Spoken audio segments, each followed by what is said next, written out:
What would someone hide behind this wall? And what on earth is this thing? And how do you go from an empty Sprinter van to something that looks and feels like home?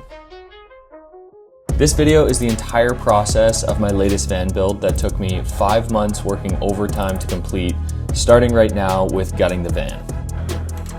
Jenny and I built our first van in 2018 as a way to have our own home. And since then, we've built a ton of vans, always trying to improve our craft and design. Building vans has been a huge part of my life for years, and for a time, it's basically all I did. All of this to say, I had no idea that this was going to be my most challenging project yet. Being completely self-taught, every new element added into our vans is a challenge, but I wanted to continue to hone my skills and creativity and create a product that I can truly say that I'm proud of. I tend to be my own worst critic, but at the end of each build, and especially with this one, I am proud.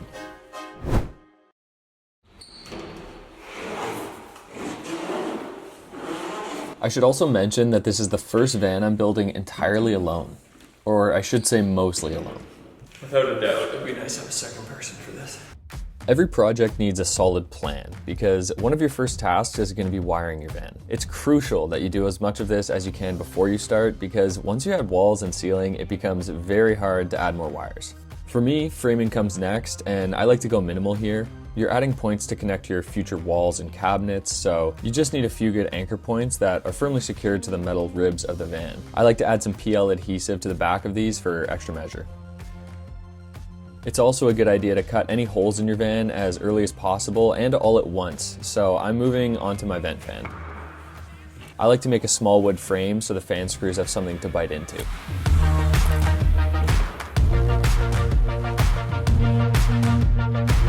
Notice that I've kept my partition up until this point so that I don't get any metal bits in the front cab. One of the cool things about this fan that I didn't realize is it's got this mounting bezel and then you put the fan in after. So yeah, so you can put it in this way. If you put it in backwards, no stress, just unscrew it, flip it around. Or even better yet, you want to give your van a sweet hat, just put it in sideways like that. Friggin' sick.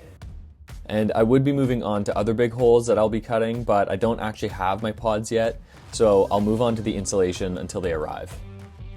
If you've got limited insulation, a good tip for cutting it efficiently is to use one of these online cut sheet calculators. Did it take a lot of time to enter in all that information? Yeah. Did it save me time in the end? Questionable, but it's accurate. I've got a ton of insulation, so I didn't really need to do this, but I did this time anyways.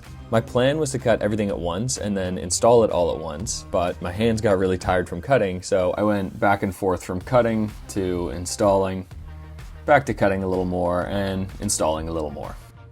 And for ribs, you can use an electrical wire snake and some zap straps and just pull it through that way. Don't forget your headliner. Moving on to floors, I like to do a floating subfloor where everything is just glued down. If you're gonna do this, it's important that you get the PL foam board adhesive, not the regular stuff, because the regular stuff will apparently melt foam board. Don't melt your boards, folks. I apply the PL to the tops of all the raised sections on the floor, and then I put my foam board down on top. With this orientation, I only need to buy 5 2x8 sheets, and just for good measure, tape it all together at the end so that nothing shifts during the next part. If your van came with a factory floor, the best thing I can recommend is just to lay out all your foam board in a big rectangle on the floor, put the floor on top, and then trace it to shape so that you can get all the weird shapes and wheel wells and stuff like that. Then I just did the same on the top. So I started adding PL, and then the subfloor goes on top of that. For this build, I reused the old subfloor because it was an unwarped, solid 3/8 sheet of hardwood ply, and that's what I prefer to use anyways. Oh,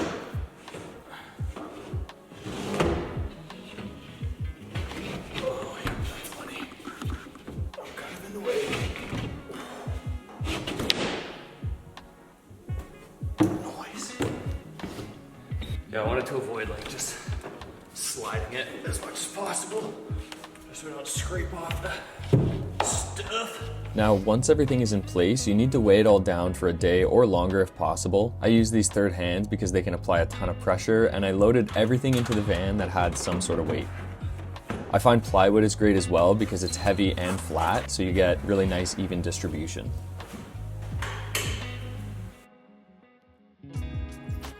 I saw these really cool floor cubbies online by Flatline Van Co., but I thought I'd rather just build them, so that's what I'm doing next.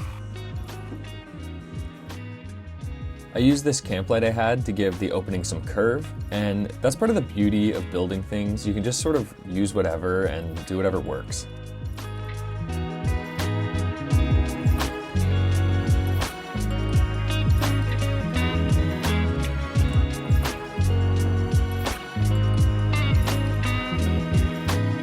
Okay, I was really excited to get this delivery. These are the Backlands extension pods, which are a Canadian version of flares, and in my opinion look a little sicker.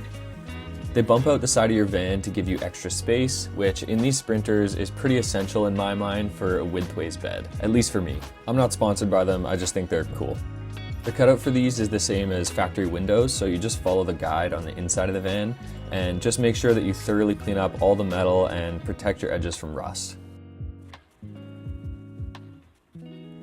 The pods come with primer and urethane that are used to adhere it to your van, and honestly this project is a lot scarier than it is hard.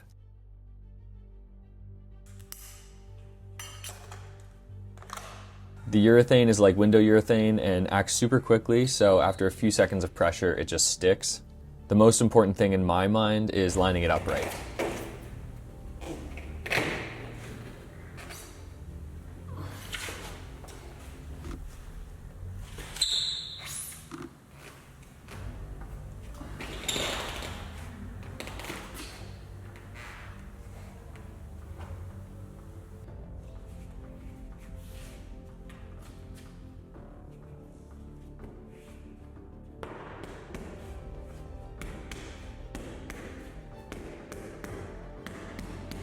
And they also recommend to prop it up on the door side with some cardboard so that it's not sitting on the door slider.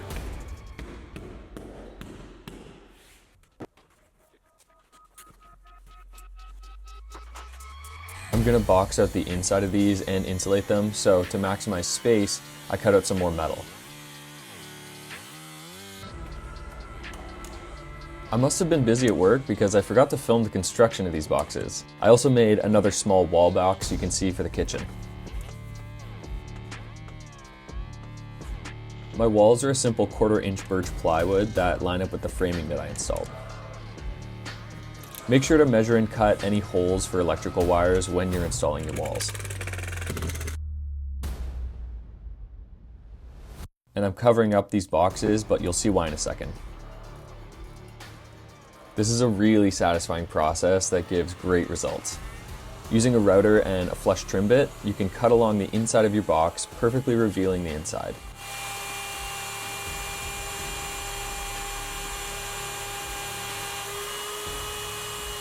It takes a long time, and in fact, this one box took me 8 whole minutes with the router.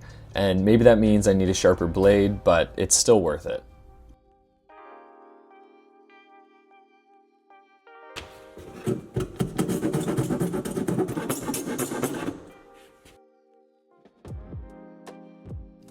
The other side is the same, and you'll notice I like to put the bottom piece on first because I can then rest the top piece on it while I install it.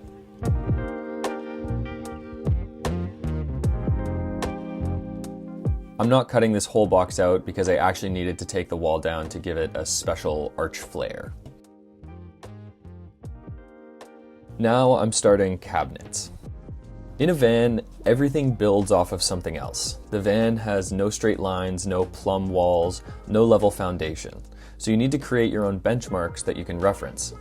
I started with the tower cabinet here. I didn't catch it on film, but with my walls in place, I was able to scribe the curve of the wall so that the cabinet matches. I didn't know it at this point, but the cabinet I'm making right now is actually too tall to be assembled outside of the van and then positioned inside. What you're about to see is the face of someone who just realized he made a huge mistake, but doesn't want to admit it yet. And this is the face of someone who has just admitted their failure. Unfortunately for me, I had to disassemble and reassemble this inside the van. Cabinets are a massive part of a van build. I kind of consider the van to be just one big connected cabinet. Think about it. You've got your base cabinets, and they're connected to some sort of wall and maybe a garage divider wall, also made of cabinetry ply. Then you've got a bench also made of plywood and attached to that wall. The upper cabinets join in on the tower, and trim connects everything else. It's just a big cabinet. Not everyone loves plywood cabinets for a van, and there's a lot of ways you can really add structure to your van, but I really like plywood because it's clean, it finishes well, and it's extremely space efficient. And ultimately, it's really not putting you anywhere near overweight.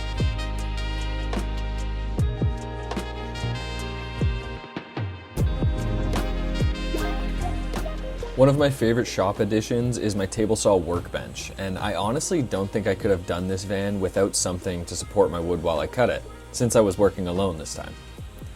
I definitely am also planning on making a cross-cut sled.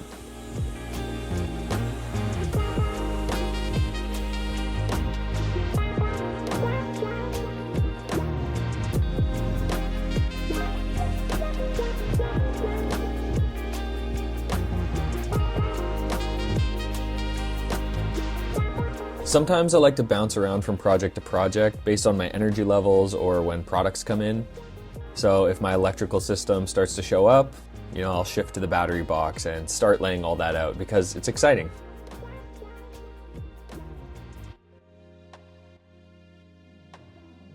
Things also take up space in the shop, so when my roof rails arrive in a big bulky box, I'll get those on. I would say this was the first major stitch up of working on my first solo build.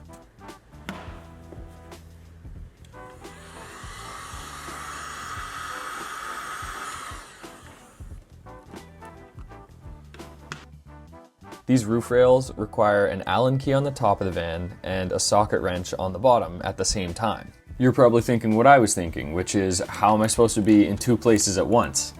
Well, you need to improvise. First, I tried using a third hand to hold the socket wrench in place while I tightened everything from the top. It kind of worked, but not for very long.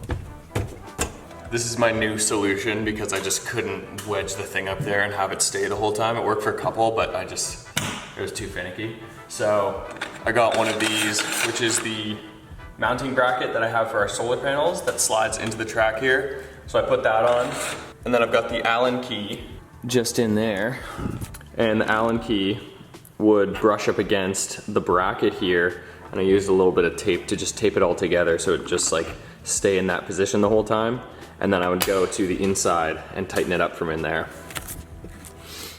What a hassle. To protect my solar panels going up, I attached cardboard and foam to the glass so that they wouldn't scrape on the way up.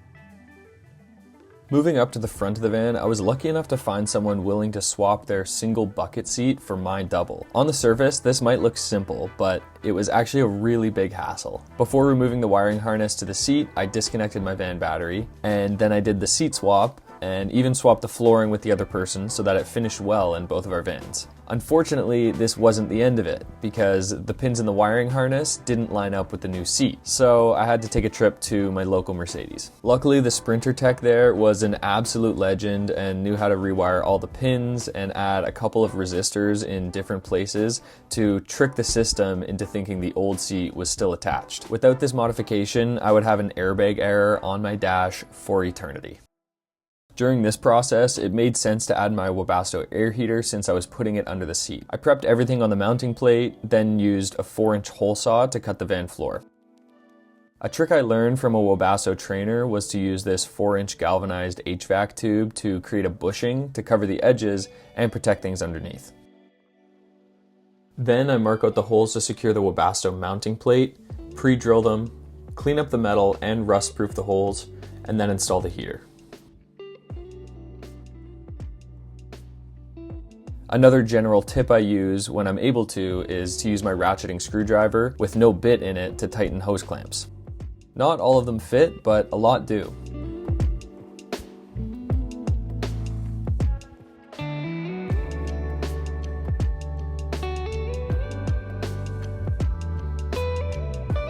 I fed the wiring harness under the seat and then installed my swivel seat before putting the chair back on top.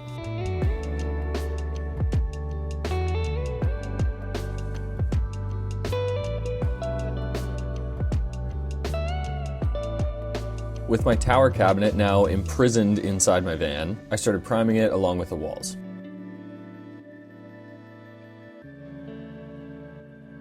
Painting is one of those things that takes a deceiving amount of your time, but it's important that you do a good job.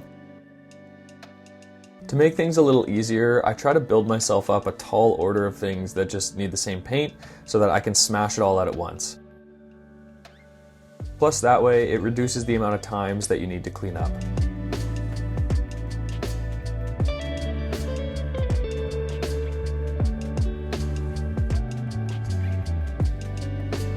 Then I got my first beige coat of paint on, which is really just a background for a textured look that I'll be attempting in a minute. And then I filled some screw holes before moving on.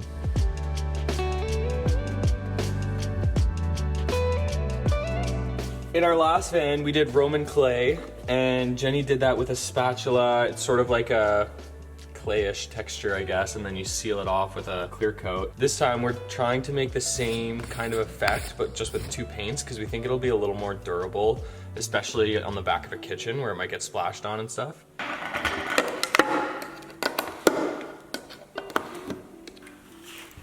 This is the sickest tool, by the way. This is Jenny's knife, but she doesn't work here anymore, so it's my knife now. The idea here is to dip a wide brush into the two different sides at the same time and just sort of... I'm starting kind of like at the back of the van because I feel like this is a more low risk area.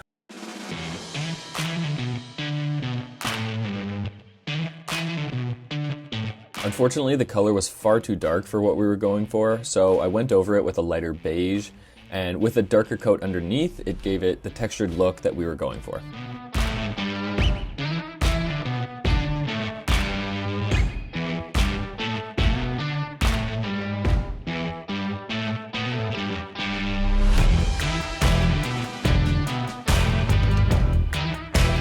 This is probably my favorite design feature of the van. This is a product called pole wrap, and it's used to cover exposed basement columns. But it sort of became an interior design trend, and I really wanted to try it out. Prep was lengthy. You gotta sand it well, and then I used 3 coats of clear coat varnish, making sure to get it in all the cracks and sanding between coats. It was definitely worth it because it gave it this really slight shine and made it much more durable and waterproof.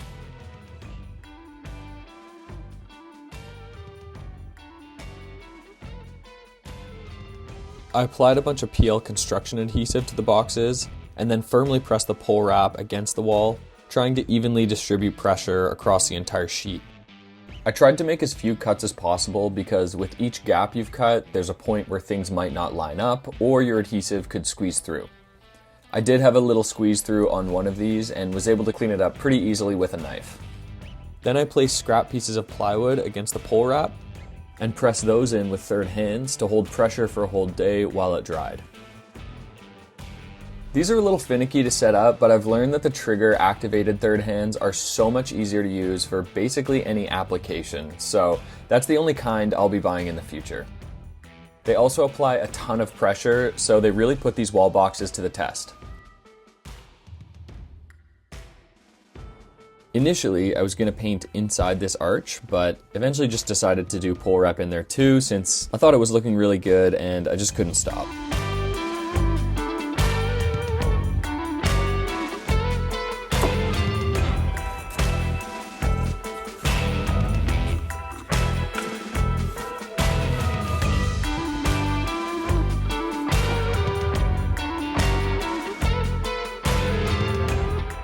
This is a really brief clip of me preparing my cooktop drawer, which you can see in action in my van tour. It was time to get back into cabinetry, and that meant drawers next. This one specifically was a doozy, and if you remember this clip, you'll see why. That notch is to cover the water tank that's partially intruding on the cabinet space, so my drawer also needs to fit around that if I want to maximize storage, which I do. So with some careful planning, I made a drawer box to mimic the space. But honestly, it took me way too long to go from this to this.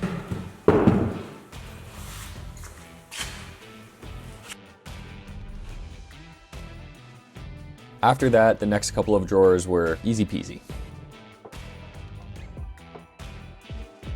Upper cabinets were a huge challenge for me when I first started building, but I'm pleased to say that I have my process down. You get a little sneak peek of my template there on the bench that is essentially a side profile of the upper cabinets.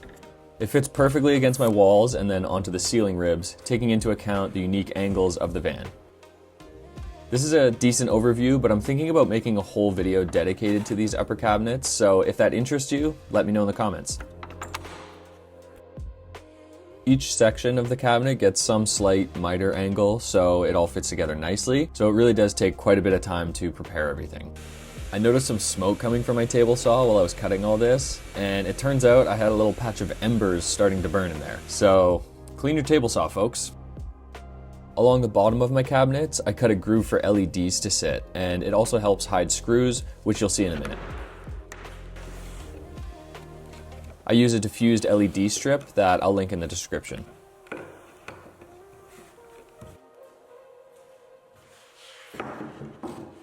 With my template, I'm able to trace out the inside dividers, which provide structure to the cabinet and are the last piece of the puzzle.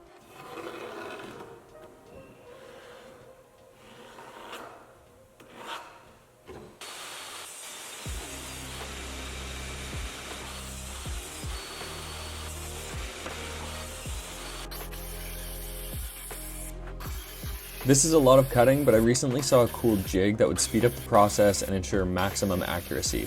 I'll leave a link for it in the description.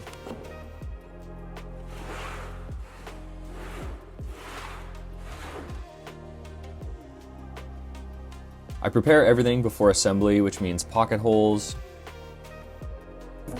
sanding, and edge bending. These simple tasks take a lot of time, but at least I'm able to zone out and listen to podcasts and not use my brain too much. Then the dividers go on at even spacing, and I like to pay attention to which faces are going to be most visible, making sure that the pocket holes are on the least visible side. The back piece is next, and at this point it starts to look like a cabinet. Some people don't do a full backed cabinet, but I really like this complete approach to uppers because I don't have to finish my walls or ceiling behind where they sit. And you can see here how I hide screws in the groove for the light. I also regularly clean up glue because it's easier to do it when it's still wet. And then all of the rest of the pieces follow, securing to each other with pocket holes and then securing to the dividers with more screws. You can see with the top piece, I leave an overhang to accept the thickness of my doors. And the last piece is a strip along the top with a slight angle so it sits flush against the ceiling. Plus, I cut my hole for electrical wires. I dry fit them before finishing to make sure everything, including my electrical, lines up well before moving on to doors.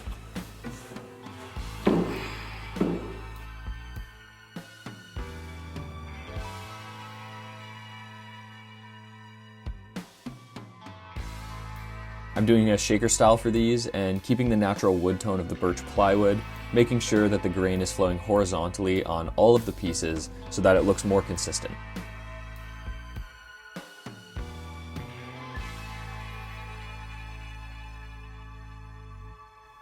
The shaker doors get a 1/4 inch plywood center, but I'm also adding a sheet of pole wrap over top. And I only edge band the doors once they're all assembled. That way the edges where two pieces of wood meet, they get covered and it looks like one solid piece. I like to take my time finishing these, and I actually ended up resanding them and going over them with a darker tone in the end.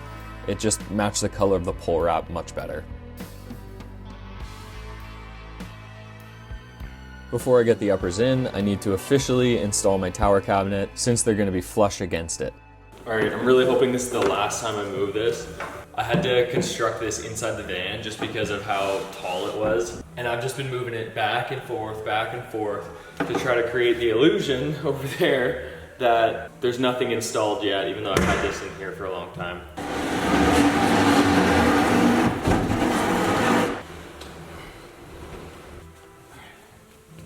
So up until this point, it hasn't been so bad working on my own. There's been a couple times where, I struggle because I'm just one body and I need a couple more hands.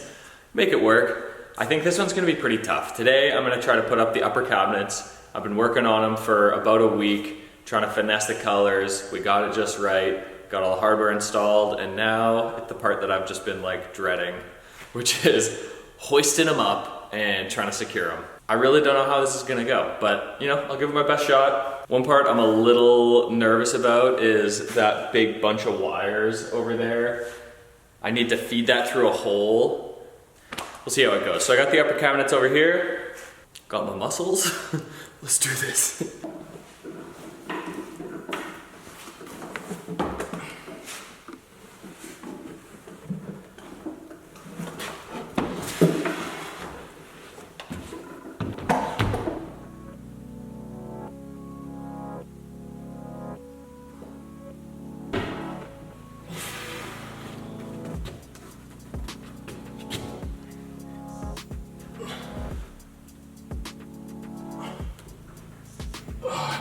Too far away. Oh yeah. A lot of faith in that thing right now. I'm about to do the same here. Too much.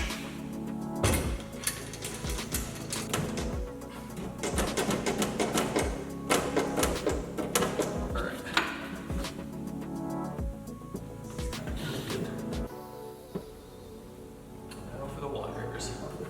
I really thought that feeding the wires through the hole was going to destabilize the third hand, but it turns out I was afraid for no reason. I was excited to see this little nook come together, so I wanted to wire it up and give myself a little sneak peek. There's a USB charger in here with a shelf for a phone and also a switch for a reading light. And I'm pretty stoked on these mini additions. Then I was thinking let's move on to some easier tasks for a bit, so that meant tank level sensors and installing the gray tank.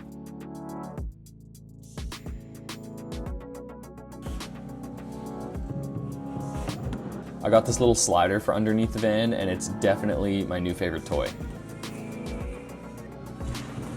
Things really started to come together after this, and the van really looked more and more like a camper. I got the garage divider wall ready with 3/4 inch ply, primed it, and then painted it with what turned out to be the first of not one, not two, but 3 paint colors before we found the right one. And then I cut the ceiling with 1/4 inch ply, laid it all out on the bench, and marked and cut the holes for my lights at even intervals. I matched the paint color on the walls with a darker tone behind and lighter over top. I use my third hands to hold the ceiling pieces in place while I make sure they line up properly, and until I fish out the wires for the puck lights. Then I secure them and start to wire the lights in. Somewhere in here I just slapped the rest of my base cabinets in, and the drawer and door hardware too, and with those in I could get the divider wall in next. I was excited to finally get to installing this thing, but earlier on in the build I realized an issue that I needed to sort out first. This is the Tetravan shower system, and it's pretty cool. It's just like a metal unit. It folds open and rests on the floor, and then this is the pan that you stand on for showering. So here's the thing. I thought this was gonna be a really simple shower system that was sort of like a plug and play type thing. I was wrong. I've been wrong many times, and I'm wrong today. Overall, I think this thing is really sweet, and I think I'm gonna be able to make it work, but here's the issue. For the vans I build, I really want to try to make them as winterproof as possible. And one of the biggest things that a lot of people don't think of is plumbing underneath the van. Essentially, if I have any plumbing lines underneath the van, I want to make sure that they're sloped into the gray water tank so that no water is going to be sitting in the lines while it's underneath the van. Otherwise, that's just going to freeze. So something we have to consider is all the ribs that are running underneath the van here. We've got a gray water tank that's fitting sort of right back here.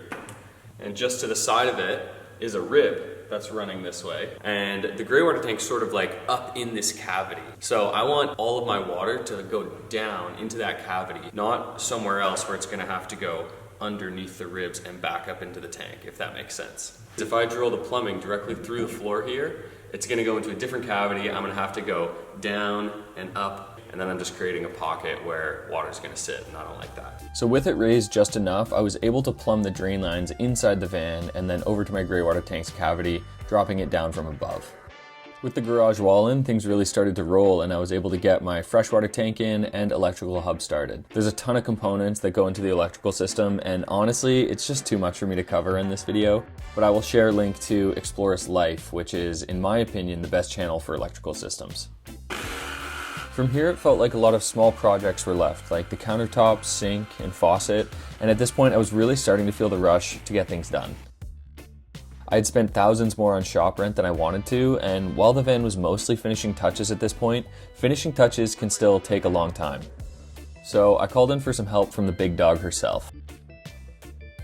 Jennie helped me with a lot of tedious tasks like sanding, edge banding, painting, installing handles and latches, and so on. She also helped me figure out this new wooden bezel for the Max Air fan. The white plastic wasn't really the vibe of the van, so I'm glad we came up with something else.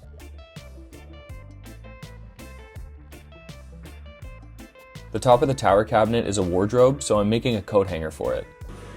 The idea here was to cut a hole in a piece that fit the wooden dowel, and then cut that piece in half.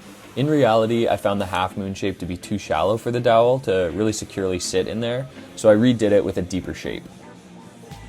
If you look at the upper cabinets, you can see how important it is to have everything perfectly square, because if anything was out of line here, the door to the upper cabinet would get stuck against the side of the tower cabinet. Something new for me this build was creating an entire door panel instead of just covering the window holes. With a large rectangle, I was able to trace the backside around the door, and it was finicky to get it in place to clamp it down without damaging the door, but now that I've done it once, I kept a template for each door so that next time it's going to be a breeze. I actually used a circular saw to cut out a lot of these curves because it cuts much faster and cleaner than a jigsaw, and when I have my blade pulled way up, it doesn't bind against the wood. Then after priming and painting, I just had to clamp the panels against the doors and attach them for good. On this side of the van where I don't have upper cabinets, the ceiling and wall don't meet, so I needed a solution. Jennie's talked about an idea in interior design where if you're met with an obstacle that's going to catch your eye in a bad way, you can instead make it catch your eye in a good way. So for this corner, I decided to give it a double purpose by installing another recessed LED light in it. This is a win-win because it covers up that gap and more lights is always better in my opinion. This process is pretty lengthy. First, I had to cut my sections of plywood with miters on the backside so that they fit against the wall and the ceiling. Then I run that through my table saw about 6-ish times to cut the groove for the light. From there, it's painted and eventually installed, crack filling and repainting it to touch it up. Once that's all dry, then I can move on to adding the silicone to the groove and placing the LED strip in after, followed by one final step of cleaning up the excess silicone. Trim around these back doors is always tricky, so it was nice to have an extra set of hands here. I did these in sections so that they can be removed if a mechanic or anyone needs to replace lights. This side door trim was especially tricky, but I found a pretty solid solution. With PVC trim and a heat gun, I was able to mold the trim perfectly to the curve here, and then I filled in any gaps with a filler. It's finally time to move on to the bed. I like to save this for very late in the build because it's much easier to move around in the van without a big bed in the way.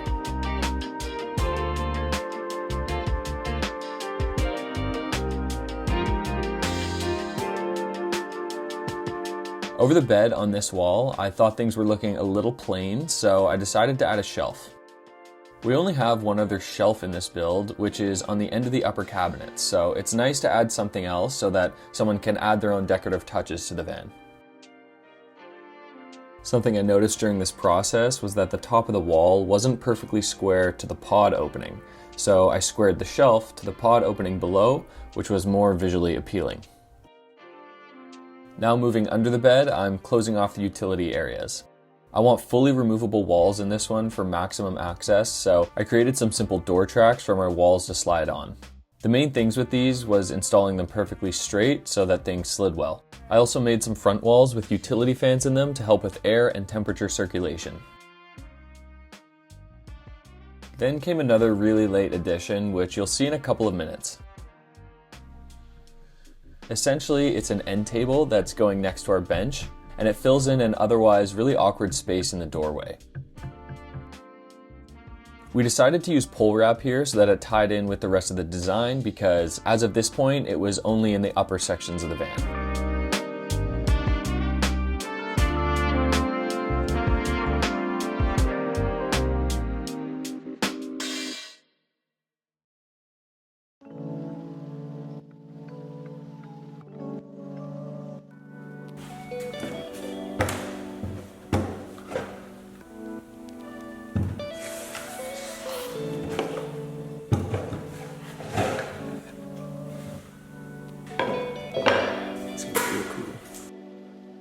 A pretty late and unfortunate discovery was that since I added the pods to the outside of my van, my sliding door would open, but not if I put a cover panel over the window location, as I had planned.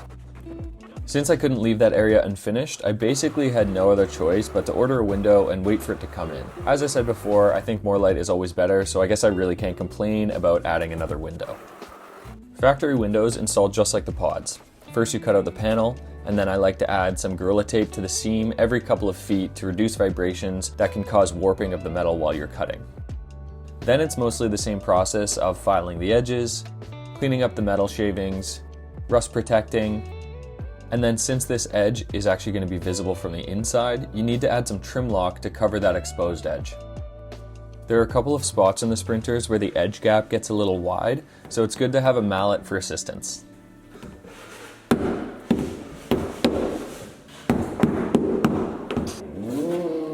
Am I making noise?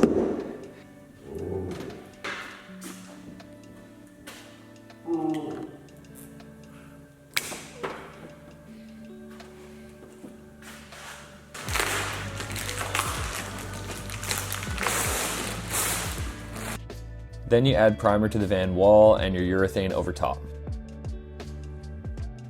It's important that you have a consistent bead of urethane from one side of the window over the top to the other side. Then you can have your beads meet up on the inside of that first bead, and that's just in case, if anything doesn't seal properly, water flowing down over your window is going to flow on the outside and not the inside. Then you just press the window on and add a little bit of tape. Here I'm adding our sandy vinyl floors, and you can see the end table that I was talking about earlier on my left.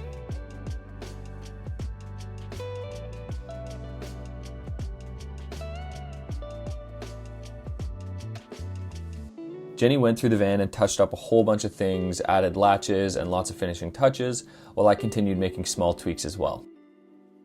You can really see things coming together here. We also briefly consulted on a black faucet, but ended up on the champagne bronze. As I mentioned earlier, we went through 3 paint colors before finding the final color of our base cabinets. Now, after finessing every door and drawer, we had to take everything off and repainted them one last time. That meant removing all latches, hinges, and handles, and then reinstalling them after several coats, sanding between coats. And as one final step up front here, I added the floor trim, and then we went on to the mattress. We were able to fit a full queen-size bed in this van, with the exception of trimming the 2 back corners just slightly. Overall, it's still 60 inches wide and 80 inches long exactly, and this would not have been possible without the pods.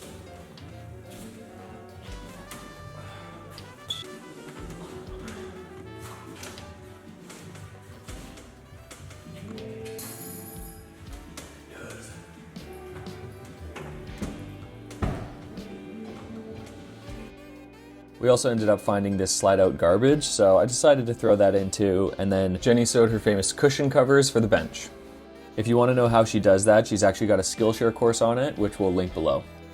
So there you have it. I spent 5 months tinkering and finessing this van, and another who knows how long editing videos for it.